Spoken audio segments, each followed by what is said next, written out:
متوسط اور غریب آدمی تو ساری زندگی جس طرح کولو میں بیل جتا ہوا ہوتا ہے کام کاج میں جتے رہتے ہیں اور کمائی کر کر کے لوگوں کی ضرورتیں ہی پوری کرتے رہتے ہیں۔ ایک بیٹی کی شادی کی اور جمع شدہ پونجی اس پہ لگا دی، مقروض ہو گئے، پھر کچھ عرصہ قرضہ اتارتے رہے اور پھر اس کے بعد بیٹی کی شادی کی تیاری میں لگ گئے، اور اسی طرح بیٹوں کی شادیاں بھی آسان نہیں رہی۔ اس میں بھی جو دور موجود کے تقاضے ہیں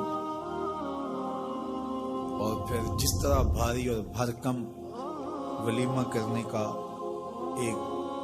کلچر پیدا ہوا ہے، جس سے آپ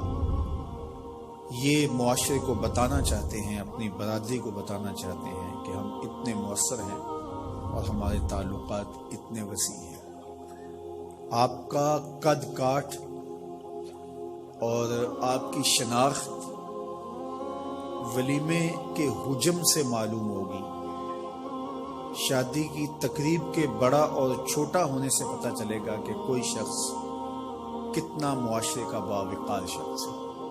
جبکہ ماضی میں کسی شخص کے کردار سے پتہ چلتا تھا وہ کیسا شخص ہے، کسی کے رویوں سے سمجھ آتی تھی کہ وہ کیسا شخص ہے،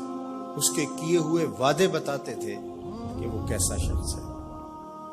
اس کی زبان کی سچائی، اس کا طرز زندگی، اس کا انداز معاشرت، اس کا طرز وفا بتاتا تھا کہ وہ کیسا شخص ہے۔ لیکن آج چونکہ یہ اقدار دم توڑ گئی ہیں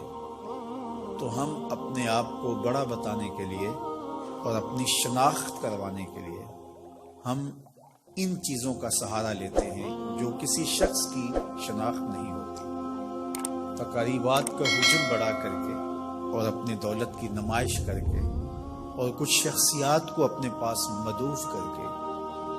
ہم یہ تاثر دینا چاہتے ہیں کہ ہم اس معاشرے کے انتہائی اہم شخص ہیں اور ہمارے تعلقات کا سلسلہ بہت دور تک پھیلا ہوا ہے، اور نتیجہ کیا کہ ہمارا سارا سرمایہ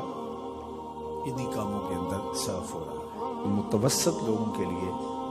بہت بڑی مصیبت اور بہت بڑا مسئلہ بن جاتا ہے، اور غریب آدمی بھی اس چکی میں پس رہے ہیں۔ یہ جہیز کا کلچر اور یہ لشکر کی صورت میں باراتوں کی آمد، گھر کے کچھ افراد اور کچھ ضروری لوگ اگر آ جائیں تو اس میں کوئی حرج نہیں ہے، لیکن یہ 500 لوگ ایک لشکر کی صورت میں بیٹی والوں کے گھر آئیں، اس کی کوئی تک بنتی نہیں ہے۔ اور پھر لوگ شروع یہاں سے ہوتے ہیں کہ آپ نے جو دینا ہے وہ تو اپنی بیٹی کو دینا ہے، ہمارے یہ مہمان آپ کے ہاں پہلی بار ہی آئیں گے تو ہمارے مہمانوں کو خوش ہونا چاہیے، ان کے بیٹھنے کا انتظام اچھا ہونا چاہیے، ان کے کھانے کا اہتمام ٹھیک ہونا چاہیے، ہمارا تو بس یہی مطالبہ ہے۔ اور پھر وہاں سے راستہ کھلتا ہے اور